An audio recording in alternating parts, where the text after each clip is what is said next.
You've seen them all over social media. It's become such a phenomenon for people to create and try to stick to routines. Everyone and their dog has been talking about it, how it has made their lives so much better, how it's really impacted them. But does it really make a difference? Hi, I'm Marielle, corporate mom with a master's in psychology. Here I talk all about things productivity, work-life balance, parenthood, relationships, so stick around if you want to see more of that. So how long does it actually take to create a habit? Well, it varies greatly from person to person, on the circumstance, on the behavior itself, but it can take between 2 months to even a year. I have a habit of waking up early in the morning, of meditating, of doing visualizations, affirmations, reading, meal prepping, exercising, to name a few. I have created so many habits over the span of a few years, which have really shaped the person who I am today. And these habits I've created, I've been able to maintain as part of a routine.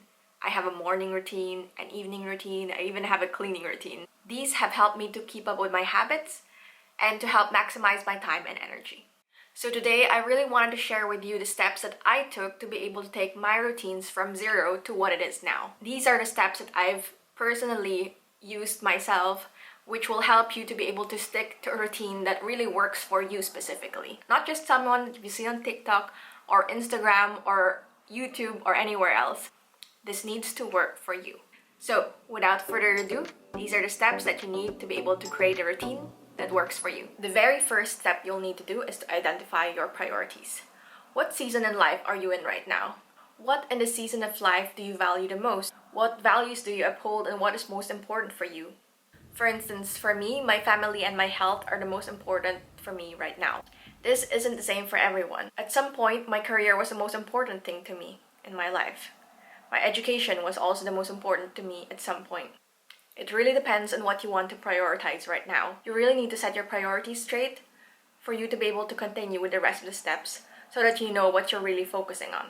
Step 2 is to set your goals. When you envision her, your ideal self, what does she look like? What does she sound like?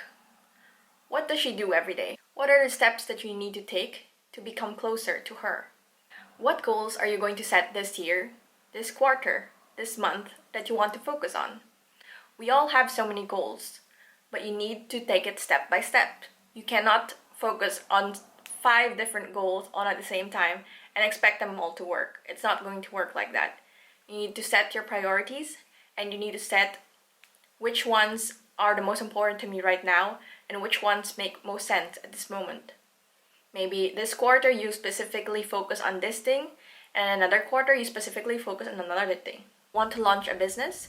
Do you want to save up a lot of money?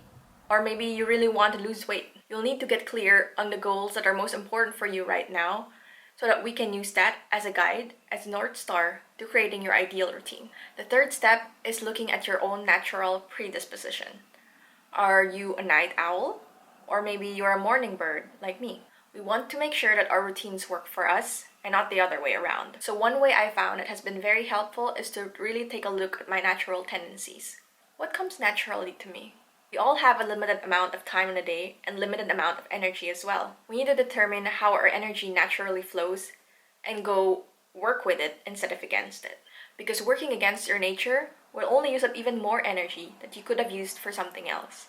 Find out whether you're a morning person, a night owl, or a third bird. Learn about your body and what comes naturally to you. Take time to observe yourself and think about when you feel the most energized, when you feel the most focused, and when you naturally feel dips during the day. For instance, I'm a morning person. My morning routine is a little bit more elaborate than my evening routine because in the morning I have the most energy. I'm able to better concentrate. I have the most focus. And during the evening, I'm just dead. You need to know yourself a little bit more so you'll be able to sustain this in the long term. 4. Start small. To build a routine, you need to go about it slowly. Start with one habit and then build from there. As I mentioned earlier, you can't start with 5 different habits and then expect them to all stick because it's just not realistic. This will put too much pressure on yourself and might also end up overwhelming you or burning you out. Start small, and once this habit has been established, go to the next one. 5. Schedule and time your tasks to avoid overestimating or underestimating your tasks. When I did this for the first time, there was definitely a lot of trial and error involved. What I did do right is overestimating the time that I needed on purpose to be able to get those things done. Afterwards, I just adjusted accordingly. It is so much better to have more time than too little time. If I saw that it took me much less time to do the task than I expected, then I can just adjust it to make it shorter. After some time, you'll be able to get a better estimation of how much time you need to do certain tasks. A great way to stay on top of your schedule is to make sure that you have buffers in it. Especially when you're not sure how much time something would take, it's better to put buffers in it just in case it runs over, because there really are times when it will run over. Schedule time for breaks. Make sure that you're not overloading your schedule with too many tasks, and make sure that you have enough time to breathe. I try to honor my lunch break even for just a few minutes to make sure I have a division between morning and the afternoon. It helps to refresh my brain and is also a good reminder of the time. Knowing that I just have a few minutes left in my day is a good motivation to end strong. But also, it's a good reminder to keep things realistic and not to try to cramp in too many things more. The next is to make it fun. I can't stress this more because as humans, we are motivated by what feels good. Sometimes the reason that someone just can't stick to their routine is just because it isn't fun. If you're not getting rewarded for your behavior, it's hard to stick to it. So try to make things a little bit more fun for yourself. It'll be much easier to stick to your routine in that way. Here are some practical tips to make things more fun. The first is gamification. Remember when we were kids and teachers always found creative ways to teach us things to make it more fun for us? Kids learn so much better and keep their attention better when they're having fun, and it's exactly the same for us. Find ways to gamify your tasks to make it more fun. For example, setting a power hour for cleaning to try to see how much you can get in such little time. Another way is to use music to your advantage.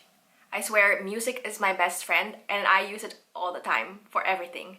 It just makes you feel like the main character. For instance, when I'm working out, I put some really pumping music that would really get me going and get my heart rate up and get me excited for my workout. When I'm learning something or trying to concentrate, and I usually put some lo-fi music to help me concentrate since there's no lyrics. This makes me feel like I'm working at a cafe. Combine that with making your own nice warm drink, and it really completes the cafe vibes.